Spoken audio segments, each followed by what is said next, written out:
Hey student, I am Nikunj Ganatra. Ganatra classes channel પર તમારું બધાનું સ્વાગત છે. આશા રાખું છું કે તમને બધાને લેક્ચર્સમાં મજા આવતી હશે. ચેનલ પર તમને મળશે સિવિલ પ્લસ મિકેનિકલ એન્જિનિયરિંગના સબ્જેક્ટ્સની થિયરી એન્ડ એના એક્ઝામ્પલ્સની તદ્દન સરળ એક્સપ્લેનેશન. તો સબસ્ક્રાઈબ કરો મારી ચેનલ ગણાત્રા ક્લાસીસ અને મેળવો લેક્ચર્સની અપડેટ્સ.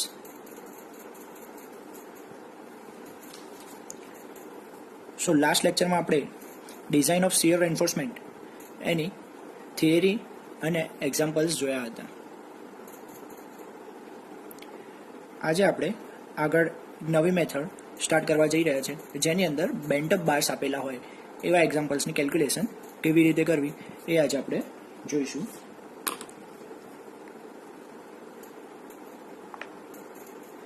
તો ક્વેશ્ચન થશે આપણને કે બેન્ટ અપ બાર એટલે શું. તો અહીંયા આગળ જો એક ફોટો છે જેની અંદર દેખાશે તમને એક બાર ઓલરેડી સ્ટ્રેટ આવી રહ્યો છે અને બીજો બાર એની બાજુમાં જ 45 ડિગ્રીએ અહીંયા દેખાય છે વચ્ચેવાળો બાર 45 ડિગ્રીએ મૂવ કરેલો છે, એને વાળેલો છે 45 ડિગ્રીએ.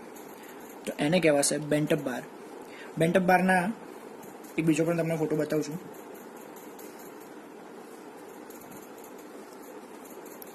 અહીંયા તમે જોઈ શકશો અલ્ટરનેટ ડિઝાઇન કરેલી હશે કે એક સળિયો આવશે જેને બેન્ટઅપ કરેલો હશે 45 ડિગ્રી, બીજો સળિયો હશે જે સ્ટ્રેટ હશે, ઓકે, ત્રીજો હશે ફરીથી એને બેન્ટઅપ કરેલો હશે, એવી જ રીતે ચોથો હશે સ્ટ્રેટ હશે. ઓકે, જે મેઇન બીમની અંદર એન્ડવાળો જે પોર્શન હશે સપોર્ટ પોર્શન ત્યાં આગળ બેન્ડિંગ મોમેન્ટને રેઝિસ્ટ કરવા માટે બેન્ટઅપ બાર વપરાશે. ક્લિયર? બીમની અંદર સપોર્ટ આગળ બેન્ડિંગ મોમેન્ટને રેઝિસ્ટ કરવા માટે બેન્ટઅપ બાર યુઝ કરીશું આપણે. હવે આજે આપણે એક્ઝામ્પલ જોઈશું બેન્ટઅપ બારના.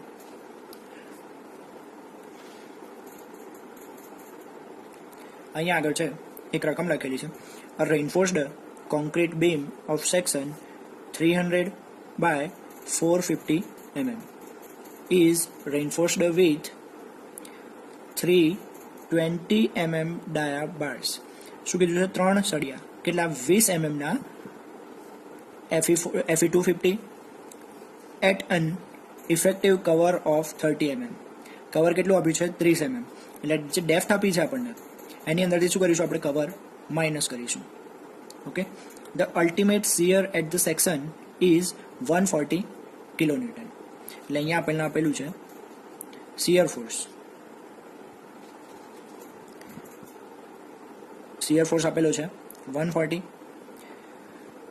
Design shear enforcement considering 120 mm dia bar bent up at 45 degree. એક સળિયો 20 mm નો 45 ડિગ્રીના ખૂણે વાળેલો છે, એટલે કે બેન્ટઅપ કરેલો છે. બરોબર? એના માટે આપણે શિયર એન્ફોર્સમેન્ટની ડિઝાઇન કરવાની છે. હવે કોન્ક્રીટનો ગ્રેડ M20 કીધો છે એટલે FCK થશે M20 ન્યૂટન પર mm સ્ક્વેર. સ્ટીરપ્સ અહીંયા આપણને કીધું છે કે 8 mm ડાયામીટરની યુઝ કરવી. માઇલ્ડ સ્ટીલ એટલે થશે 250, FI થશે 250. આપણે ગિવન ડેટા લખીશું.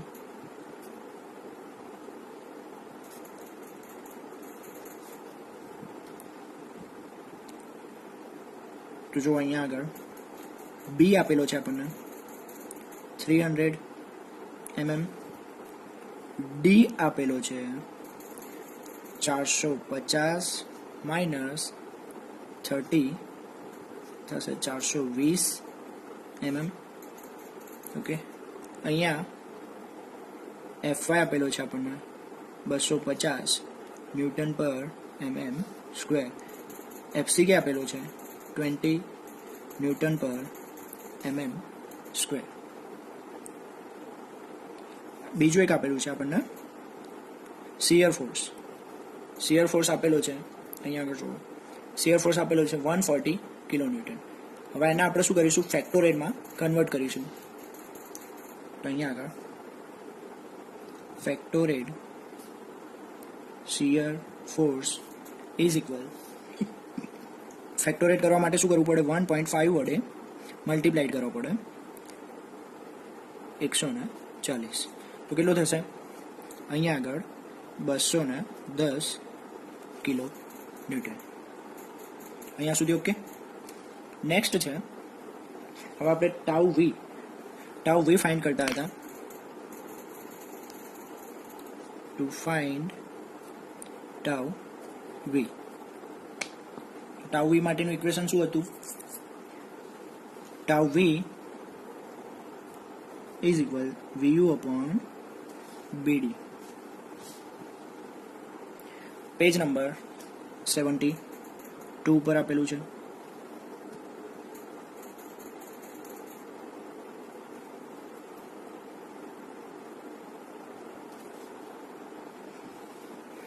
આની અંદર આપણે શું કરીશું? વેલ્યુ પુટ કરીશું. તો VU ની વેલ્યુ છે 210, જે અહીંયા આગળ આપણને શિયર ફોર્સ મળ્યો, ફેક્ટોરેટ શિયર ફોર્સ એ જ છે VU ની વેલ્યુ. કિલો ન્યૂટન આપણે ન્યૂટનમાં કન્વર્ટ કરીશું, એટલા માટે 10⁻3. B આપણને આપેલા છે 300 એન્ડ D આપેલા છે 420. આન્સર મળશે 1.67. ટાઉ શું છે? આ છે સ્ટ્રેસ, એટલા માટે મળશે આપણને યુનિટ ન્યૂટન પર mm સ્ક્વેર.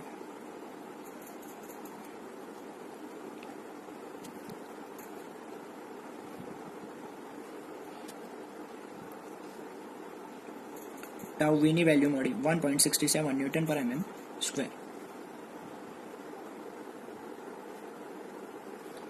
હવે આપણે નેક્સ્ટ સ્ટેપ ફાઇન્ડ કરીશું. To find tau C. Last મેથડમાં આપણે ટાઉ વી ટાઉ સી જેમ ફાઇન્ડ કરતા હતા એવી જ રીતે, સેજ પણ ચેન્જ નથી, એવી જ રીતે ટાઉ વી અને ટાઉ સી આપણે ફાઇન્ડ કરીશું. તો ટાઉ સી માટે આપણે જોશે AST ની વેલ્યુ. તો AST માટે આપણને 3 numbers of bar 20 mm diameter, બરોબર. તો આનો AST કેટલો થશે? 942 mm સ્ક્વેર. તમને મળશે SP 16, page number 229, page number 229 પરથી ડાયરેક્ટ મળી જશે. હવે આપણે ફાઇન્ડ કરીશું PT માટેનું ઇક્વેશન છે 100 AST અપોન BD. આપણે વેલ્યુ પુટ કરીશું. 100 AST ની વેલ્યુ છે 942 અપોન B ની વેલ્યુ હતી 300 અને D ની વેલ્યુ છે 420. આનું સિમ્પ્લિફિકેશન આપો. આપણને આનો આન્સર મળશે 0.75%. ઓકે.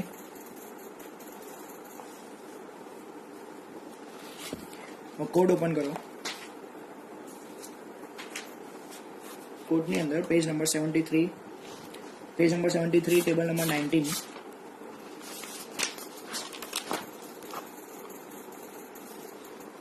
યસ, જો આપણને વેલ્યુ આપી છે 100 AST અપોન BD ની વેલ્યુ મળી 0.75. કોન્ક્રીટનો ગ્રેડ છે આપણો M20. તો M20 માટે આપણને મળશે 0.56. ટાઉ સી ની વેલ્યુ મળશે આપણને 0.56.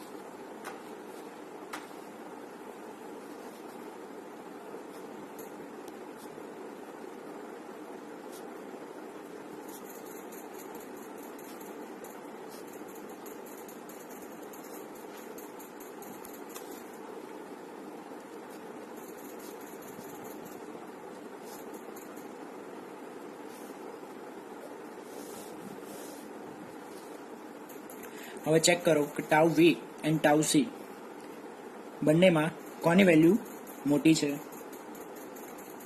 તો ટાઉ વી મળ્યા હતા આપણને 1.67 1.67 અને ટાઉ સી છે 0.56.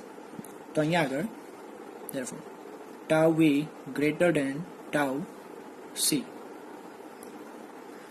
એટલે આપણે shear reinforcement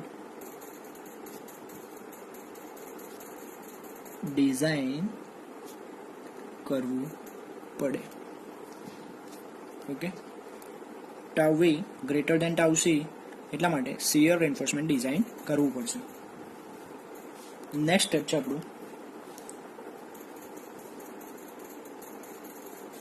to find VUS. VUS find કરવા માટે ઇક્વેશન યુઝ કરતા હતા આપણે. VUS is equal VU minus tau C into BD.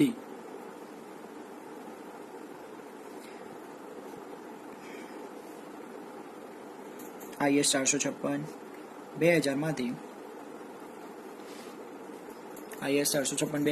Page number 73 પરથી તમને ઇક્વેશન મળશે.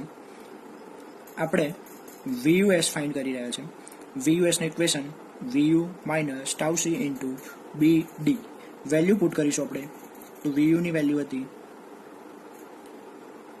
210 ગુણ્યા 10 ની 3 ઘાત માઇનસ ટાઉ સી ની વેલ્યુ છે 0.56. B હતો આપણા પાસે 300 અને D હતો 420. આનું સાદુરૂપ આપો,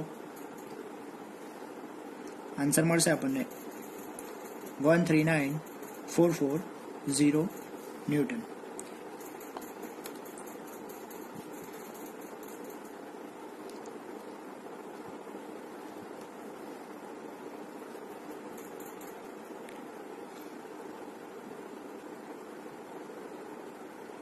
હવે આપણને રકમમાં કહેલું છે કે 20 mm નો એક સળિયો 45 ડિગ્રીએ બેન્ટઅપ કરેલો છે.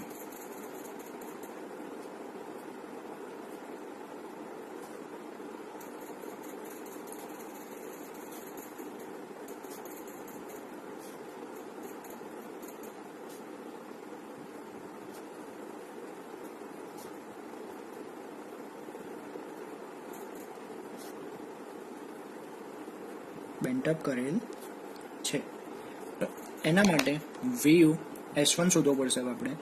therefore VU S1 એનું ઇક્વેશન છે 0.87 F5 ASV into sin alpha. Okay, આટલો ચેન્જ આવશે ખાલી. sin alpha એટલા માટે કે 45 ડિગ્રી આપણે સળિયાને બેન્ડઅપ કરેલો છે. તો હવે અહીંયા આગળ આપણને 0.87 as it is F5 250 ASV એટલે બેન્ટઅપ જે બાર કરેલો છે, જે સળિયાને બેન્ટઅપ કરેલો છે એનો એરિયા. સાઇન આલ્ફાની જગ્યાએ 45, તો આનો એરિયા કેટલો મળશે? π/4 d². d² જગ્યાએ 20. તો આપણે શોધી લઈએ. ASV π/4 d² જગ્યાએ 20 નો સ્ક્વેર. તો કંઈક આન્સર આવશે 314.15 mm². હવે આપણે ઇક્વેશનમાં વેલ્યુ પુટ કરી દઈશું. VU S1 is equal 0.87 into 250 into 314.15 into sin 45. 0.87 ગુણ્યા 250 ગુણ્યા 314.15 ગુણ્યા sin 45. ઉપરના ઇક્વેશનમાં વેલ્યુઝ પુટ કરી છે, બીજું કશું જ નહીં. ઓકે,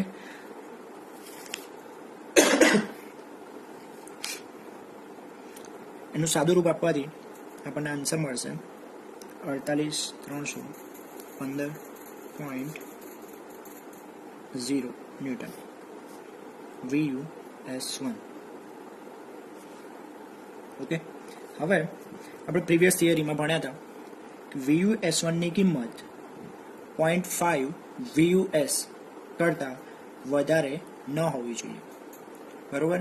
અને મેં તમને એક એક્ઝામ્પલ પણ આપ્યું હતું કે મેં VUSની કિંમત 100 લીધી હતી અને પછી તમને એનું એક્ઝામ્પલ આપ્યું હતું એક, યાદ હોય તો, અથવા પ્રીવિયસ લેક્ચરમાં જઈને થિયરી ફરીથી એકવાર જોઈ લેજો. આપણને એવું કીધેલું છે કન્ડિશન્સ, VUS1ની કિંમત 0.5 VUS કરતાં વધવી જોઈએ નહીં.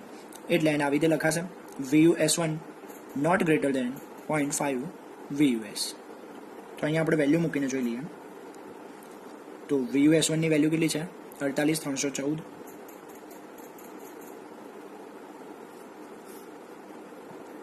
.5 VUS. VUSની વેલ્યુ કેટલી છે?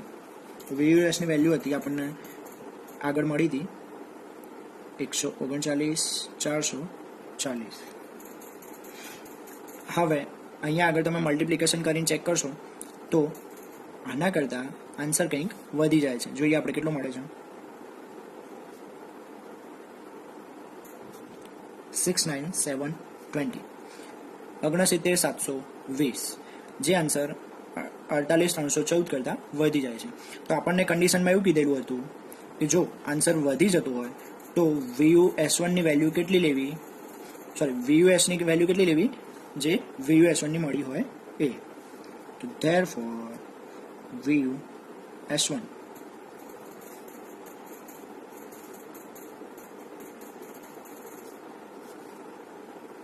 ઓકે, અહીંયા સુધી.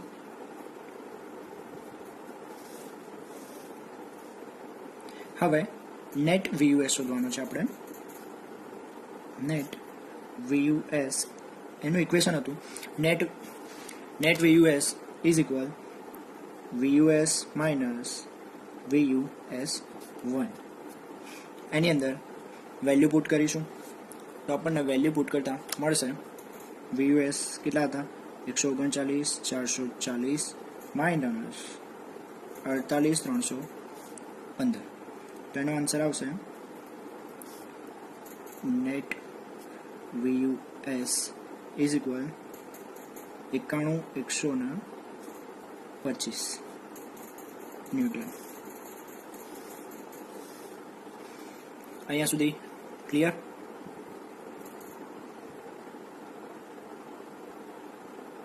નેક્સ્ટ સ્ટેપ છે આપણું. નેક્સ્ટ સ્ટેપ છે કે જેમાં આપણે સ્પેસિંગ ઓફ વર્ટિકલ સ્ટીરપની સ્પેસિંગ ફાઇન્ડ કરવાની છે. તો to find spacing of vertical સ્ટીરપ્સનું સ્પેલિંગ ઉપર લખી ગયું. Find spacing of vertical stirrup. તો એનું એક ઇક્વેશન હતું SV is equal 0.87 FY ASV into D upon net VUS. SV ફાઇન્ડ કરવાનું ઇક્વેશન હતું 0.87 FY ASV into D upon net VUS. આની અંદર ફટાફટ વેલ્યુ પુટ કરી દો. 0.87 FYની જગ્યાએ 250, ASV આપણને મળ્યા હતા. હવે ASV જ્યારે વર્ટિકલ સ્ટીરપ્સની વાત આવે તો સ્ટીરપ્સ માટે આપણે 8 mm આપણને રકમમાં કહેલું છે કે 8 mm ના સળિયા યુઝ કરવા. અહીંયા આગળ નોટ ખાસ લખજો, consider 8 mm 5 2-legged સ્ટીરપ.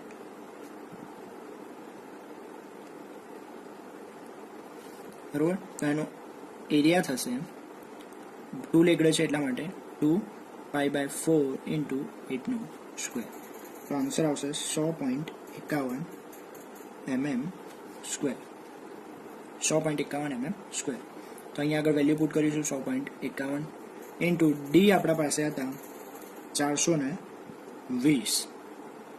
Net VUSની value ઉપર મળી કેટલી મળી 91,125 91,125 તો આનો આન્સર આવશે 100.75 mm SV આપણને મળ્યા 100.75 mm.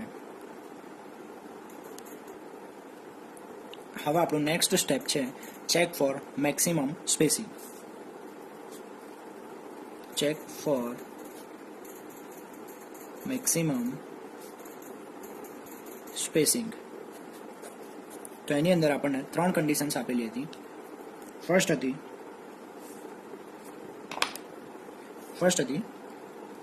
0.75D વેલ્યુ પુટ કરીશું 0.75 ઇન્ટુ ડીની જગ્યાએ 420 315 mm આપણને મળશે 315 mm.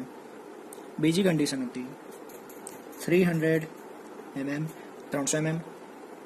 ત્રીજી condition SV is equal 0.87 F5 into ASV upon 0.4B 0.87 F5 ASV upon 0.4B value put કરીશું 0.87 એઝ ઇટ ઇઝ F5 ની જગ્યાએ 250 ASV ની જગ્યાએ આવશે 100.51. સ્ટીરપ્સની જ વાત થઈ રહી છે એટલા માટે 100.51 સ્ટીરપ્સનો એરિયા લેવાનો upon 0.4 into 300. આની અંદર વેલ્યુ સિમ્પ્લિફિકેશન કરીશું તો આન્સર મળશે 182.17 mm 182.17 mm. હવે જેવી રીતે આપણે થિયરીમાં ભણ્યા હતા તો 4 આન્સર જે મળ્યા આપણને 3 અહીંયા અને એક આગળ આન્સર મળ્યો. આગળ આપણને આન્સર મળ્યો તો 100.75. 4માંથી જે મિનિમમ હોય 4માંથી જે મિનિમમ સ્પેસિંગ આવે એ આપણે કન્સિડર કરવાનું હતું. Minimum of above 4 SV. Therefore SV ની વેલ્યુ મળશે જે આપણને ફર્સ્ટ મળી હતી એ જ છે 100.75 mm. હવે એને પોઈન્ટમાં લખાશે સ્પેસિંગ છે એટલે પોઈન્ટમાં ફાવશે નહીં એટલા માટે એને એપ્રોક્સ 100 mm.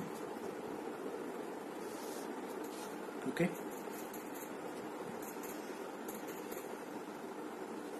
આપણો ફાઇનલ આન્સર થઈ જશે. સ્ટીરપ્સની ડિઝાઇન કરવાની હતી તો જોઈ લો. શિયર એન્ફોર્સમેન્ટ અને સ્ટીરપ્સ ટુ પ્રોવાઈડ કેટલા 8 mm 5 two-legged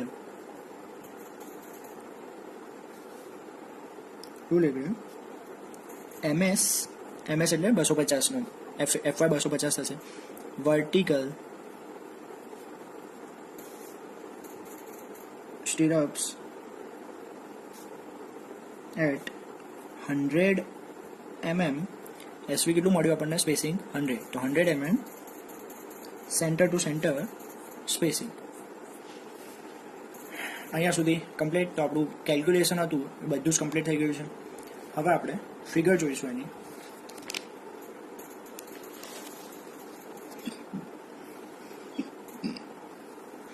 અહીંયા આગળ ધ્યાન આપીશું તો આ છે ફર્સ્ટ ક્રોસ સેક્શન છે, પછી છે એનો લોન્જિટ્યુડલ સેક્શન.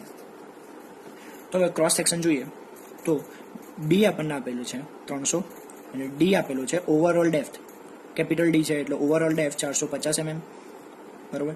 હવે ટેન્શન ઝોનની અંદર આપણને 3 સળિયા આપેલા છે 20 mm ડાયામીટરના બરોબર.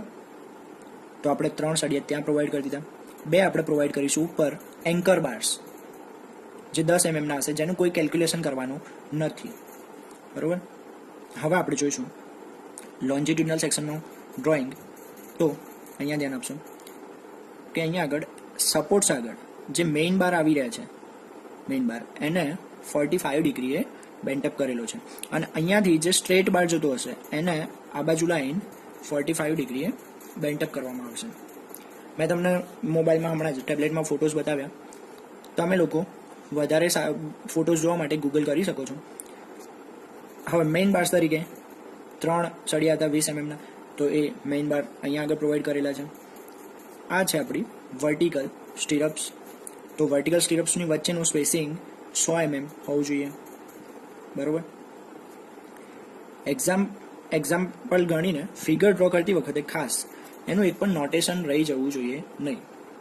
બધું જ જે તમે કેલ્ક્યુલેટ કર્યું છે એને દર્શાવવું કમ્પલસરી છે. હવે કેટલાને ક્વેશ્ચન થતો હોય તો લોન્જિટ્યુડનલ સેક્શન એટલે શું? તો અહીંયા આપણે સમજાવીએ કે લોન્જિટ્યુડનલ સેક્શન એટલે શું. કોઈ પણ મેમ્બર, માની લો કે કોઈ હોરિઝોન્ટલ મેમ્બર છે, એટલે કે બીમ, કોઈ બીમ છે, તો એની લંબાઈને આ એની છે લંબાઈ અને આ એની છે પહોળાઈ. તો લંબાઈને સમાંતર અક્ષિસ, સેન્ટરમાંથી નીકળતી સમાંતર અક્ષિસ. ફરીથી બોલું છું, મેમ્બરની, કોઈ પણ મેમ્બરની લંબાઈ, જે દિશામાં એની લંબાઈ હોય એને સમાંતર સેન્ટરમાંથી નીકળતી અક્ષિસ, જેને કહેવાશે લોન્જિટ્યુડનલ એક્સિસ. ઓકે. અને બીજી જે એક્સિસ હશે, અધર એક્સિસ, એને કહેવાશે ટ્રાન્સવર્સ એક્સિસ. ઓકે, અહીંયા લખી દઉં, લોન્જિટ્યુડનલ એક્સિસ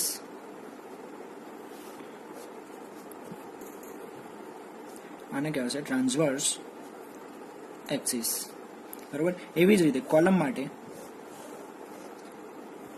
આ આપણે થઈ જશે લોન્જિટ્યુડનલ એક્સિસ. ખ્યાલ આવશે? ઓકે. તો આજનું લેક્ચર અહીંયા આગળ આપણે કમ્પ્લીટ થાય છે. સાથે ને સાથે ડેવલપમેન્ટ લેન્થ પણ કમ્પ્લીટ થાય છે. તમારે લોકોએ ડેવલપમેન્ટ લેન્થના આ એક્ઝામ્પલ જે ગણાવ્યા એના જેવા જ બીજા બે સેમ એક્ઝામ્પલ છે. એક્ઝામ્પલ નંબર 13 અને એક્ઝામ્પલ નંબર 18. આ તમારે કમ્પલસરી ગણી નાખવાના છે. આવતીકાલ સુધીમાં કોઈ પણ ક્વેરી હોય તમને તો તમે કોમેન્ટ સેક્શનમાં લખીને મને જણાવો, તો હું નેક્સ્ટ લેક્ચરમાં સોલ્વ કરી દઈશ. નેક્સ્ટ લેક્ચરમાં હવે આપણે નેક્સ્ટ ચેપ્ટર ચાલુ થઈ જશે, બરાબર. તમને કોઈ પણ ક્વેરી હોય તો પ્લીઝ ધ્યાન આપો એના ઉપર, અને કહેવામાં અચકાશો નહીં. તમે મને વોટ્સએપમાં મેસેજ પણ કરી શકો છો, બરાબર. રોજનું રોજ લેક્ચર જોઈ લો, એટલા માટે તમને નેક્સ્ટ લેક્ચરમાં ખબર પડશે બધી જ. અને ખાસ પ્રીવિયસ લેક્ચર જોયા પહેલાં આગળનું લેક્ચર જોશો નહીં.